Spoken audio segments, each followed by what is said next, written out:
Mira Chun stood at the viewport of the transport ship and watched Nexus Station grow larger against the black canvas of space. The massive structure rotated slowly in the void, a wheel of metal and light that housed the most famous combat school. In the galaxy, she was 17 years old. She was human. She was the first of her kind ever admitted to the Galactic Combat Academy. The other passengers kept their distance from her during the 3-day journey. Most were students like herself, young warriors from dozens of different species heading to begin their training. They stared at her with curiosity and something that looked like amusement. Humans were new to the galactic community.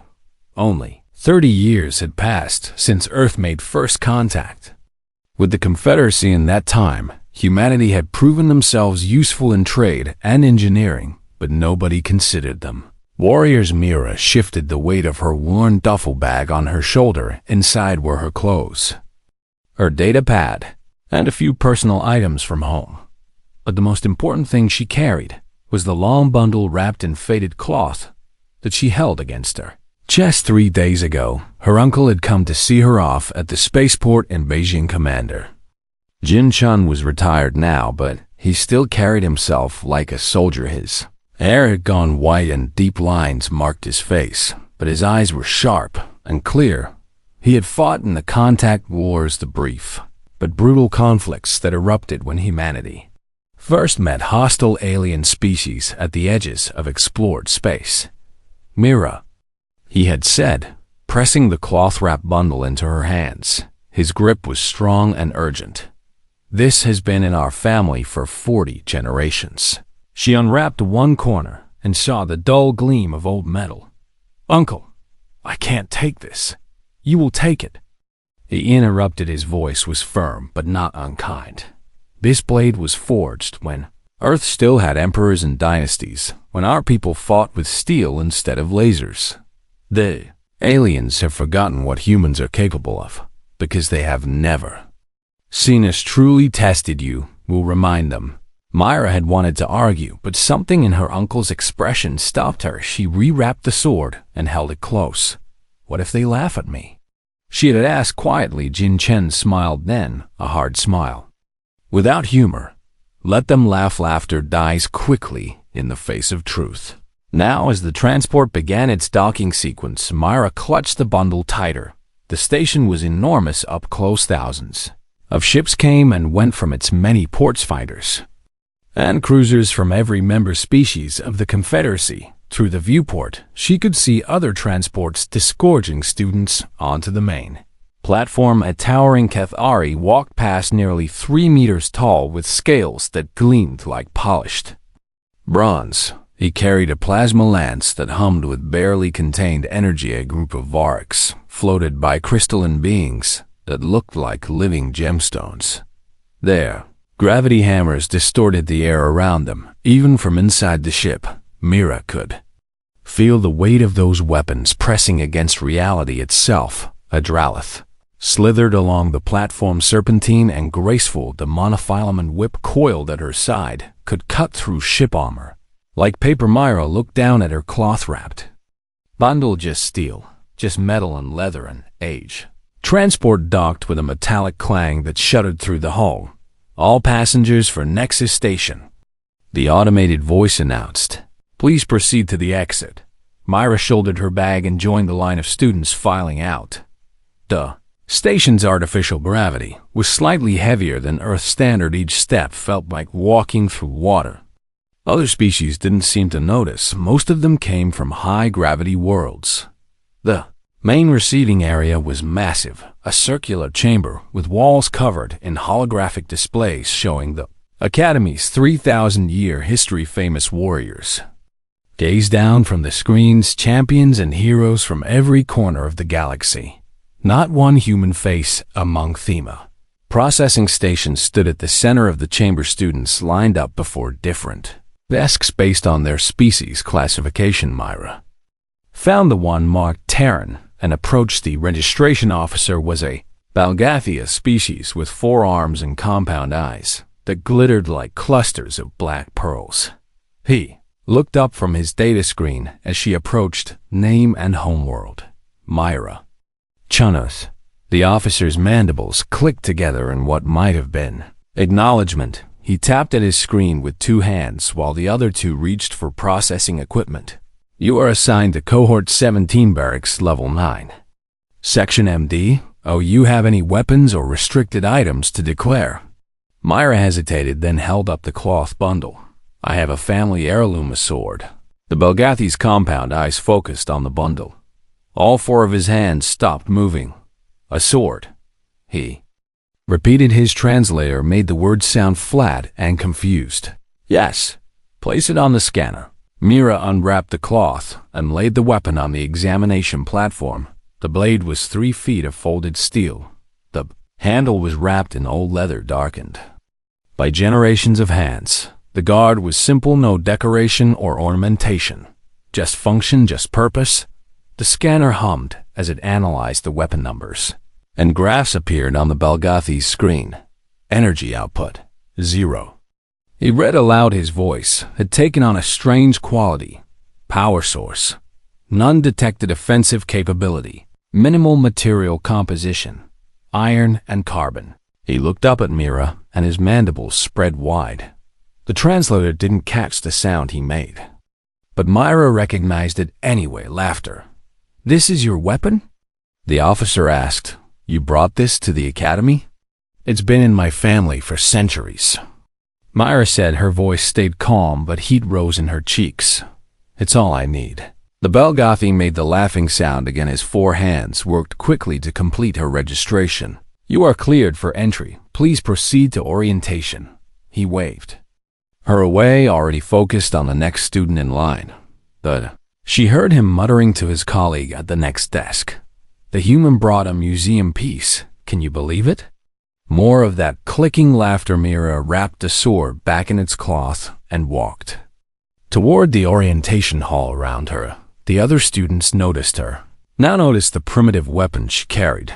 Whispers followed her like shadows in a dozen different languages. She heard words that needed no translation. Primitive, weak, foolish, Cathori. Student bumped into her shoulder as he passed. It wasn't an accident. Was twice her size, and the impact nearly knocked her off balance. Watch your step. Little human, he rumbled. His plasma lance crackled as he walked away. His friends laughed, deep booming sounds that echoed off the metal walls. Myra adjusted her grip on the sword bundle and kept walking. She thought of her uncle's words. Let them laugh. Laughter dies quickly in the face of truth. She just had to be patient.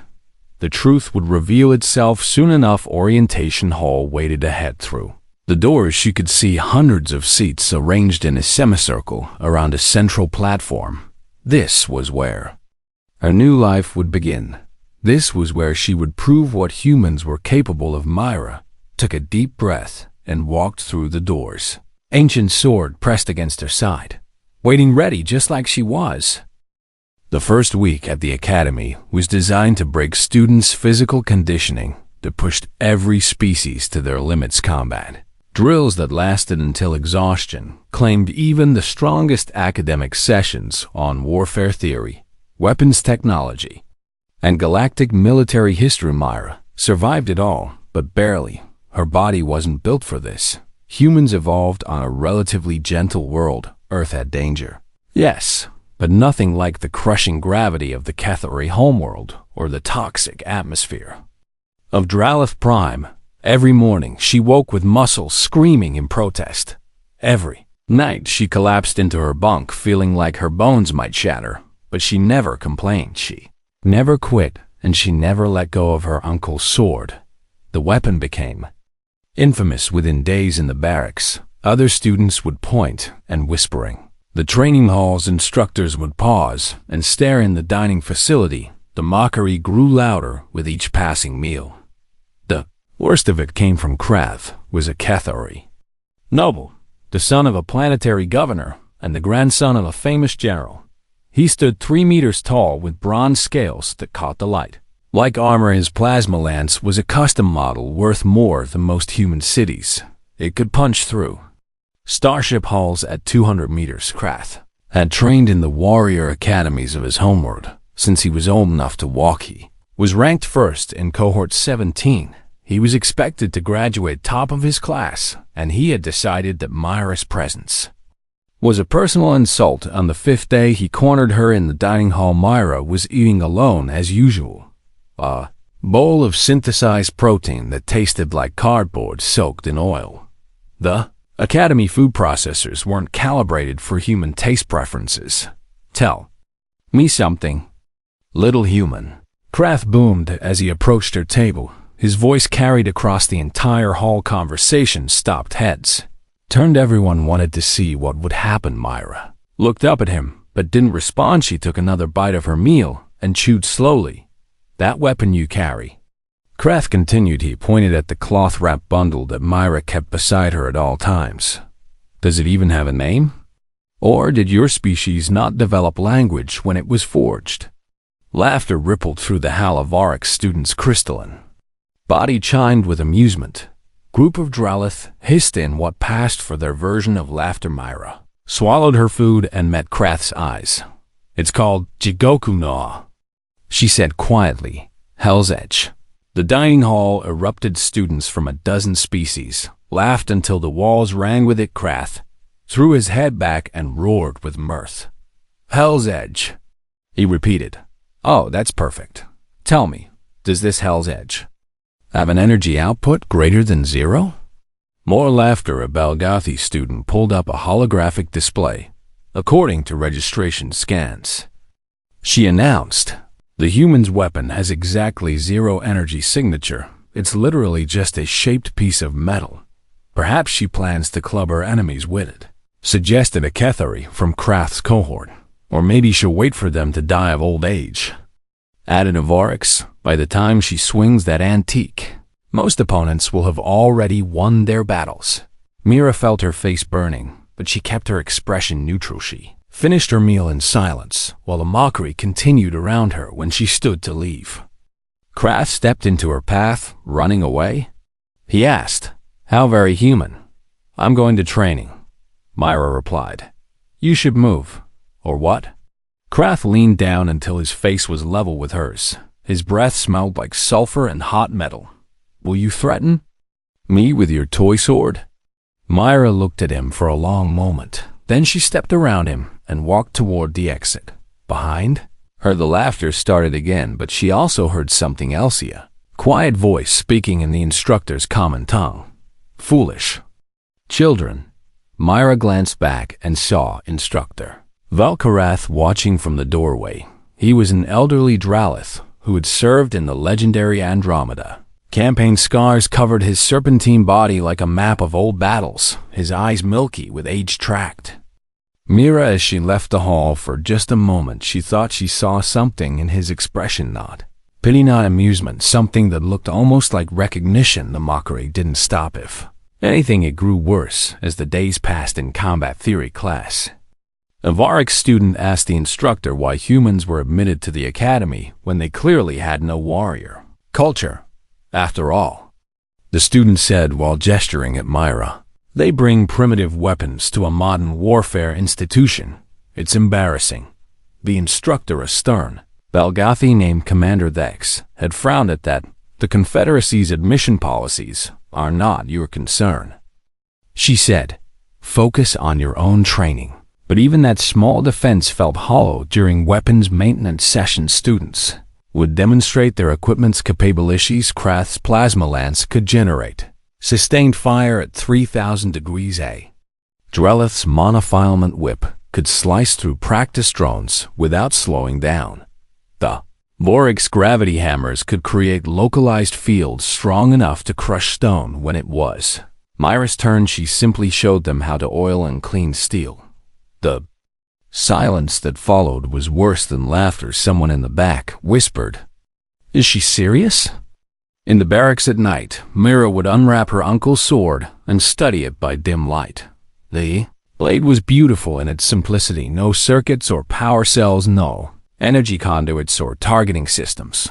Just steel folded thousands of times.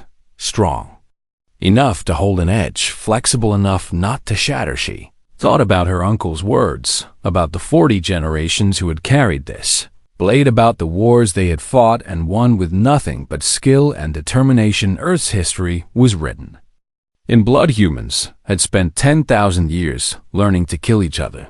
They had developed warfare into an art form long before they reached the stars, while other species were still discovering fire. Humans had already invented the sword, the spear, the bow, while other species were building their first cities. Humans were conducting military campaigns across continents. By the time humanity achieved spaceflight, they had perfected destruction in ways most aliens couldn't imagine. The sword in Myra's hands represented all of that. Every fold in the steel, every scratch on the blade, every worn spot on the handle, all of it was history, all of it was knowledge paid for in human lives.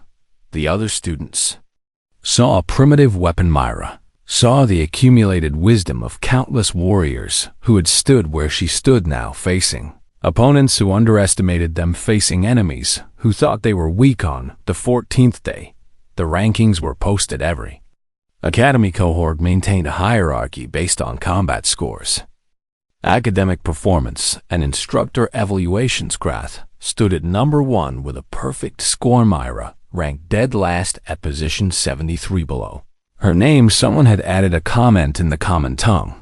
Participation trophy. Students gathered around the display boards to laugh. Myra walked past without stopping. She had training to complete. 3 days later, the announcement came. Ranking tournament was beginning. Any student could challenge any other student to single combat. Winners could take the loser's position in the hierarchy. It was tradition. It was how warriors proved themselves.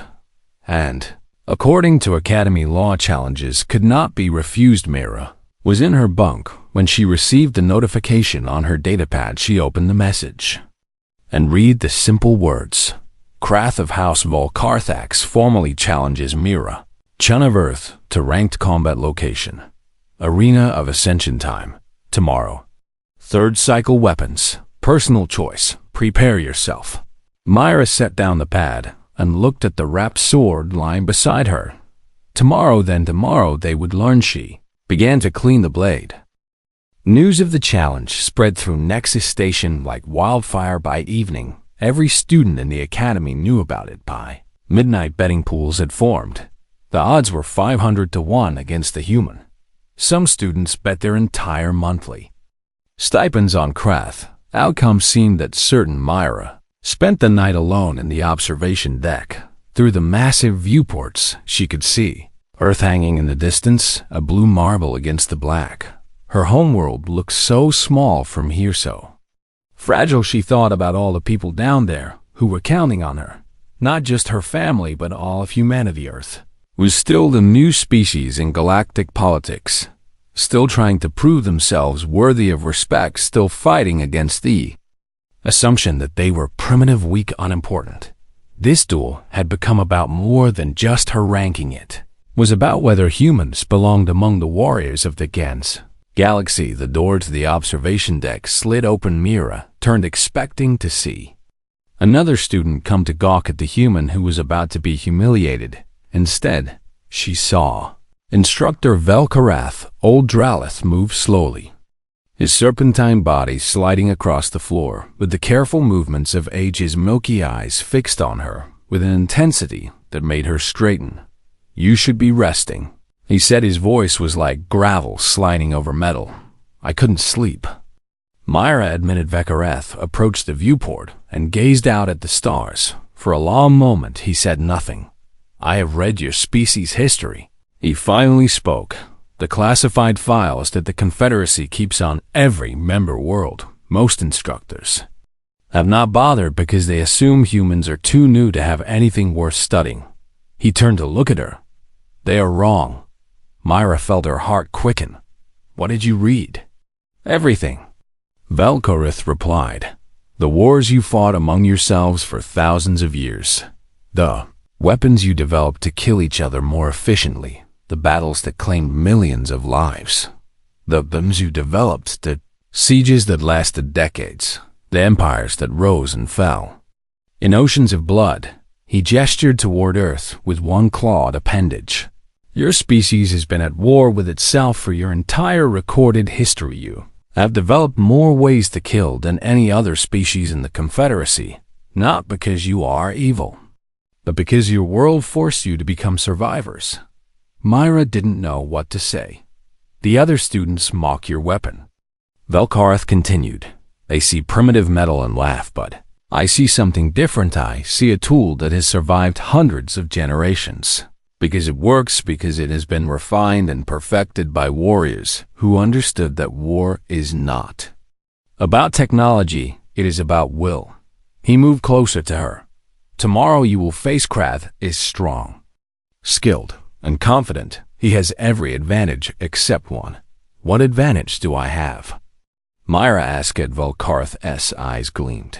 He has never truly fought for his life. Not really. His species' wars are formal affairs, duels between nobles, conflicts over territory that follows strict rules, but your species? His voice dropped lower. Humans fight like cornered animals. You fight dirty when you must. You adapt and improvise. You never stop until you win or die. He turned to leave, then paused at the door. Do not try to fight like a Kethari tomorrow. Do not try to match his strength or his technology. Fight like a human. That is what they fear, even if they do not know it yet. The door slid shut behind him. Myra stood alone again, staring out at Earthfight. Like a human, she returned to her quarters and unwrapped her uncle's sword. The blade caught the dim light and seemed to glow with an inner warmth. She had cleaned it earlier, but now she looked at it with new eyes. The steel wasn't uniform. She could see the pattern of folds running along its length like fingerprints. Each fold represented hours of hammering. Each layer represented knowledge passed down through generations. Her uncle had told her the sword was 40 generations old. That meant it was forged sometime around the year 1400 by Earth calendared during what historians called the medieval period, an age of samurai and knights, an age when warriors lived and died by the blade. But her uncle had also mentioned something else. He said the sword had been reforged, ran her finger along the edge, and felt something unusual. The venom. Steel was harder than it should be, sharper than ancient metallurgy should allow. She pulled out her datapad and activated its analysis scanner. The screen flickered as it examined the blade's molecular structure. What she saw made her breath catch. The sword wasn't just steel. Between the folded layers were traces of materials that shouldn't exist in medieval metalwork: tungsten, carbide, titanium, alloys, even microscopic threads of carbon nanotubes. Amine had reforged this blade using modern materials. Someone had taken an ancient weapon and made it capable of facing modern threats. Myra thought about her family history. Her great-grandmother had been an engineer in the contact wars. She had worked on adapting human technology to compete with alien weapons. She had access to materials from other worlds, metals that fell from space alloys that didn't exist naturally on Earth. The realization hit like a physical blow. This wasn't just her family's sword anymore. This was a weapon specifically designed to prove what humans could do when they combined ancient knowledge with modern science. Uncle knew that's why he gave it to her. That's why he told her to remind the galaxy what humans were capable of. Myra spent the rest of the night practicing. Not in the training halls where other students might see, but here in her quarters, where she could move without judgment. She went through the forms her uncle had taught her, stances passed down through her family for generations. The movements felt awkward at first after weeks of academy combat drills, but slowly they came back, muscle memory older than her conscious mind. Each strike precise, each step deliberate. This wasn't the flashy combat style taught in galactic academies. This was something older, simpler, more deadly. Morning came too quickly. Myra, dressed in her academy training uniform and strapped the sword to her side. She ate a small breakfast. Though her stomach was tight with nerves, other students stared as she walked through the corridors toward the arena of ascension. Some looked excited, some looked nervous. A Few looked almost sympathetic. Several instructors had filed formal complaints. About the duel, they argued that human physiology couldn't withstand a serious strike from a Cathari, that the match was unethical, that it should be stopped. Academy administration had rejected every complaint. Challenges could not be refused. It was tradition. The arena was packed when Myra arrived, every seat filled with students and instructors who wanted to witness this spectacle. The combat floor was enormous, a circular platform 50 meters across, made of reinforced plating designed to withstand weapons that could level buildings. Krath was already there. His plasma lens hummed with contained energy. His bronze scales gleamed under the arena lights. He looked like a god of war carved from living metal. When he saw Myra enter, he threw his head back and laughed. The sound boomed across the arena, and the crowd joined in. The human actually came. Krath shouted, "I was worried you might hide in your quarters." Myra walked to her starting position on the opposite side of the combat floor. She drew her sword, and the laughter intensified. Someone in the crowd yelled, "Is that a letter opener?"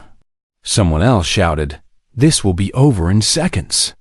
The referee, a neutral arbiter from the Confederacy, floated down to the center of the arena. Her species had no physical form, just a cloud of luminescent particles. "This is a formal challenge under Academy rules," she announced. Her voice came from everywhere at once. "Combat continues until one participant yields, is unable to continue, or exits the combat floor. Lethal force is permitted, but discouraged. Do both participants understand?" "Yes," Krath boomed. "Yes," Myra said quietly. The referee rose into the air above the combat floor. "Begin." Krath activated his plasma lens to full power. The weapon erupted with blue-white fire that scorched the air. He began moving forward, each step shaking the arena floor. Myra settled into her stance, feet shoulder-width apart. Sword held at a 45-degree angle. Weight balanced and ready. She thought of her uncle's words. She thought of Velkarth's advice. She thought of the 40 generations who had carried this blade before her. Then she took a breath and let everything else fall away. There was only this moment, only this fight, only the truth that was about to be revealed. Krath struck first. His plasma lance carved through the air in a horizontal sweep, meant to end the fight immediately. Superheated energy would vaporize flesh on contact. It would melt bone against an unarmored opponent. It was instant death. But when the lance reached where Myra had been standing, she was no longer there. She had dropped into a crouch and rolled forward. The plasma blast passed over her head, close enough that she felt her hair singe from the heat. The crowd gasped. They had expected her to try blocking, to try dodging backward. Not this. Myra came up from her roll inside Krath's reach. Her sword flashed in a quick strike at his forward leg. The ancient blade met Cathari scales material, harder than most metals, and rang like a bell, but it didn't bounce off. It cut not deep. Just a scratch, but enough to draw blood. Krath roared in surprise and swung his lance downward. Again, Myra moved. She understood something the crowd didn't, something that 40 generations of human warriors had learned. You don't fight strength with strength, you fight it with speed and precision. Krath was powerful, but he was also huge. Every movement he made required enormous energy. Every strike he threw committed his whole body. Myra was small and light. She could change direction in the space of a heartbeat, while Krath's lance carved destructive arcs through the air. Myra wove between them like water flowing through rocks. The Cathari warrior began to realize his mistake. This wasn't going to be the quick victory he expected. Stand still. He bellowed. His lance stabbed forward in a thrust that could pierce starship armor. Myra twisted sideways. The plasma stream passed so close to her ribs that it burned through her uniform, but she used the momentum of her dodge to bring her sword around. In a spinning cut, the blade struck Krath's weapon just below the power core. Sparks exploded across the combat floor. The crowd was silent. Now, no more laughter, no more jokes. They were watching something they had never seen before, a human fighting like humans had fought for thousands of years. Adapting, surviving, refusing to decrease, change tactics, he began using shorter strikes. Trying to limit the openings, Myra could exploit his training kicked in the 17 forms of energy weapon combat taught in Cathari academies. He was good, very good, but there was something he didn't understand, something none of the aliens in that arena understood. Humans had developed martial arts across dozens of cultures over thousands of years, each culture refined by necessity, each technique paid for in blood.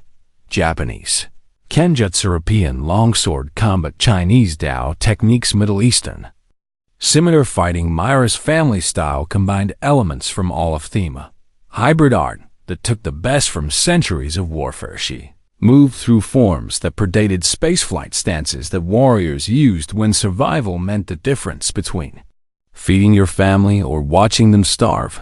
This wasn't sport combat, this was war distilled to its purest form. Krath's lance came down in an overhead strike. Myra stepped forward instead of back. She angled her body so the plasma stream passed beside her shoulder. Her sword came up in a rising cut.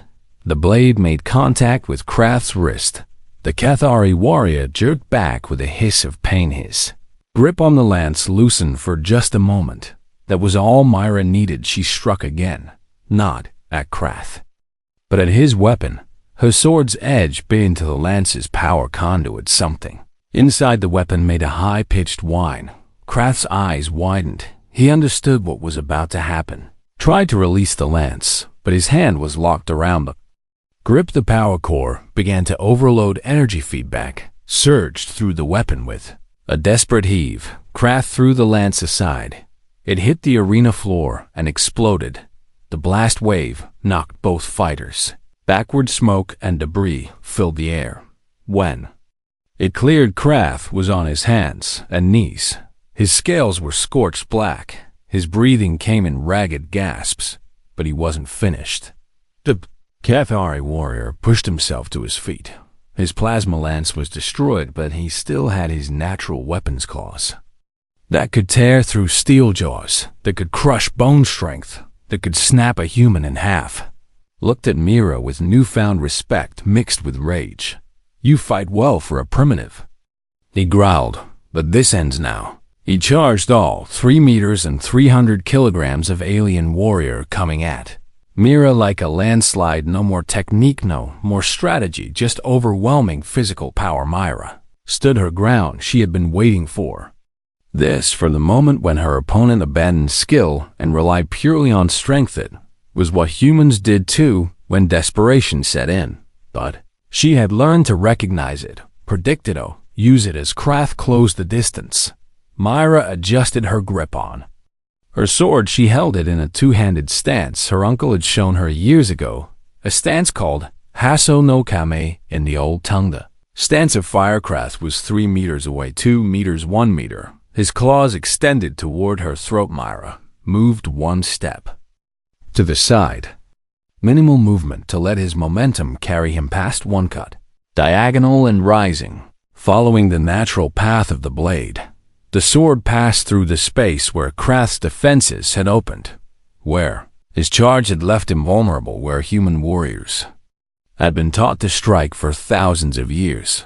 The blade didn't stop. Myra completed her arc and transitioned into a second movement, a downward strike called Kiria Roshith, falling cut. She brought the sword down with every ounce of strength her human body possessed. The blade struck the arena floor, and the impossible happened. The floor shattered. Not cracked, not dented. Shattered spiderweb fractures exploded outward from the point of impact. They spread across the reinforced plating like lightning, frozen in metal 20 meters in every direction. The combat floor broke apart. Chunks of material the size of a human fist flew into the air. The entire arena shook. Structural alarms began blaring. Warning lights flashed. Red students screamed and scrambled back. From the edges of the combat floor, instructors activated emergency shields.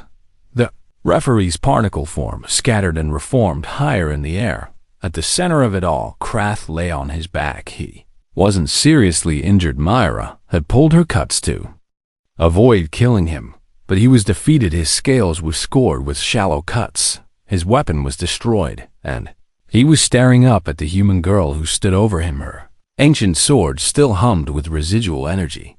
The blade glowed faintly, heat from the friction of cutting through reinforced plating meant to withstand ship weapons. Myra was breathing hard. Her uniform was torn and scorched blood ran from a cut on her forehead where debris had struck her, but she was standing. The silence in the arena was absolute. Thousands of beings from dozens of species stared at the broken floor, at the impossible thing they had just witnessed. A human with a primitive weapon had just shattered material designed to be indestructible. Slowly, Myra sheathed her sword. The motion was smooth and practiced, a movement she had performed thousands of times. She looked down at Krath. "Do you yield?" she asked. Her voice was quiet, but it carried across the silent arena. Krath stared at her for a long moment. Then he nodded. "I yield." Myra offered him her hand. The Cathari warrior looked at it, small and pale compared to his massive clawed appendage. Then he took it. She helped him stand. It should have been impossible. He weighed 3 times what she did. But somehow she managed. Maybe it was adrenaline. Maybe it was sheer determination. Or maybe it was something else. Something that humans carried in their blood. The will to survive no matter the odds. The referee's voice echoed across the arena.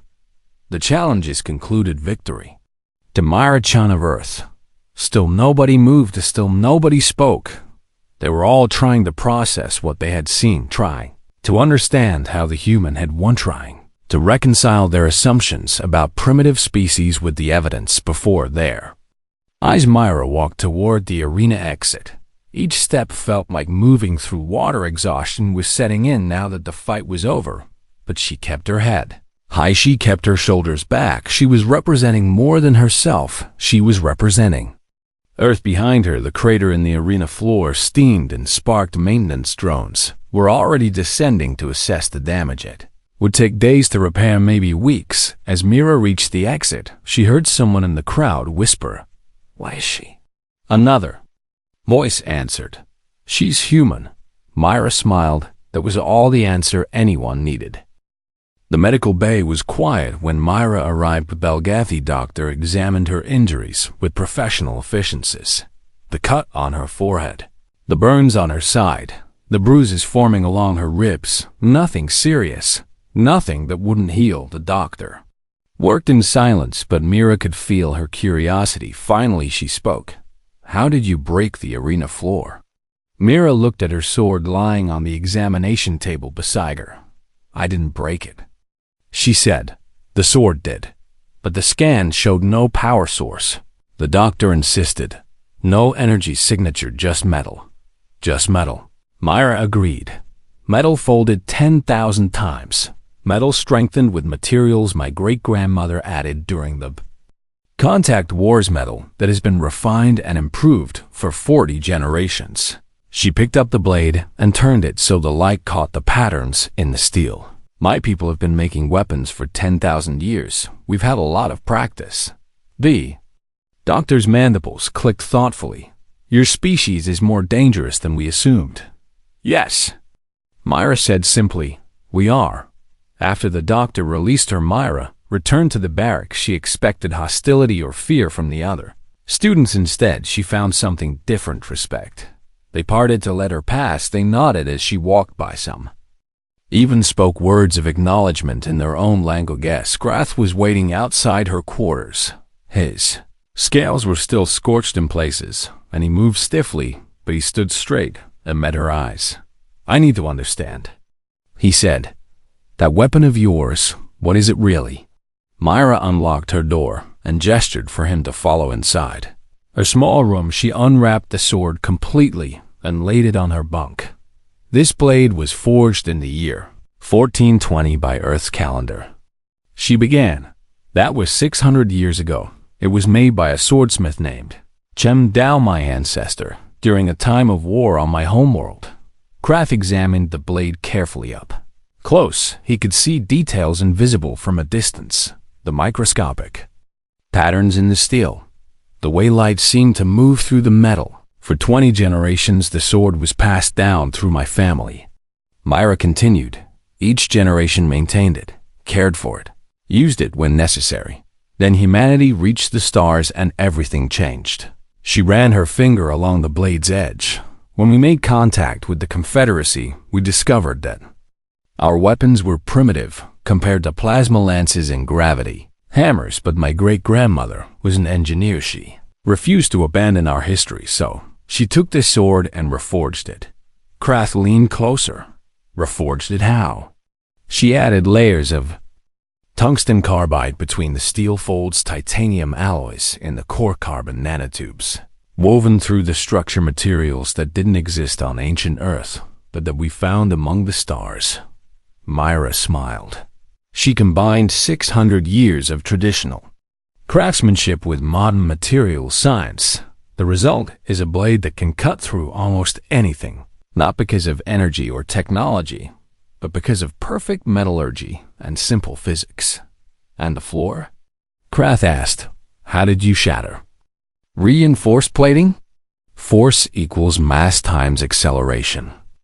Myra said, I'm not strong like you, but I put my entire body behind that strike, all my weight, all my momentum, all my technique. Sword concentrated that force into an edge smaller than a hair's width. She looked at the Cathari warrior. Your plasma lance disperses energy across a wide area. My sword focuses mechanical force into a single point. Different approaches to the same problem.